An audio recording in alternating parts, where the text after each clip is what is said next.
To say, as some do, that the self must be narrated, that only the narrated self can be intelligible and survive, is to say that we cannot survive with an unconscious. Judith Butler, Giving an Account of Oneself. Every morning in Lahore, as we drove to school, there came a point when I'd quieten and coil into myself. Jammed together with me in the back seat, my sisters went on quarrelling, poking one another with elbows, voices raised in jeers or protest. But I stared out of the window, holding myself taut as we passed the carpet seller, his rugs spread over the grass embankment on the side of the road and pinned up on the trees with long nails. My favourite moment of the day was coming, and I had to be ready. If I wasn't prepared, if a kick broke my concentration or wrestling siblings knocked my head out of its line of sight, I'd miss the miracle. Because when we reached the end of that cramped road, our car dodging donkey carts and street sellers and dashing children, and turned the corner, in that instant, the world opened out. Lahore vanished around me. All I could see, stretching out for miles, were huge, empty fields.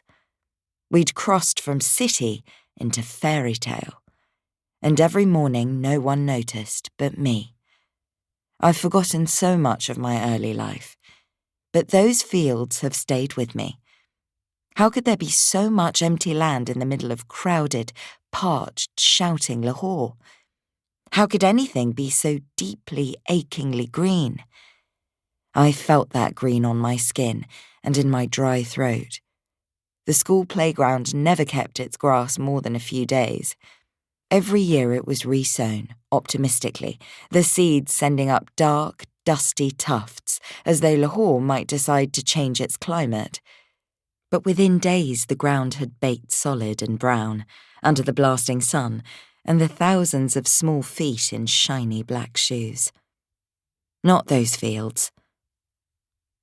Through the summer sun, monsoon downpour and winter mists, and the spring whose creeping heat I experienced like the sound of a distant, sinister drum, they stayed lush.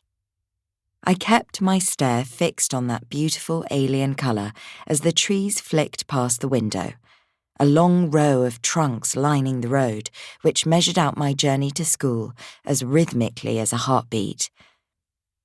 The fields were perfectly, shimmeringly flat.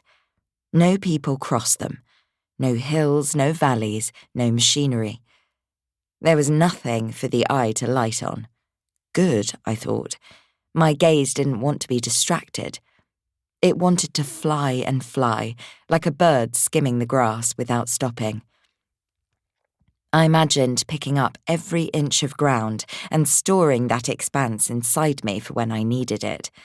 Later, standing on the edge of the school playground, watching the flies cluster by my feet, or staring blankly at my teacher's face in the classroom, I could take myself back to the fields and live there in the cool quiet by myself. Everything in my Lahore was cramped. 5 of us shared a bedroom, 4 of us shared the back seat. So that expansive emptiness seemed impossible, like a glimpse of the divine. I could send my eyes running off over the fields, even as I stayed jammed in the back seat of the car against my little sister, Forget-Me-Not, my hands up against the glass. "Don't touch the glass," my mother said from the front seat. "It leaves a smear that never comes off." Running, in my mind, faster than was possible, stretching my muscles as hard as they could possibly be stretched. In that space, no matter how I moved, if I flung myself or rolled or cartwheeled, I didn't know how to cartwheel, I knew I wouldn't come up against anything.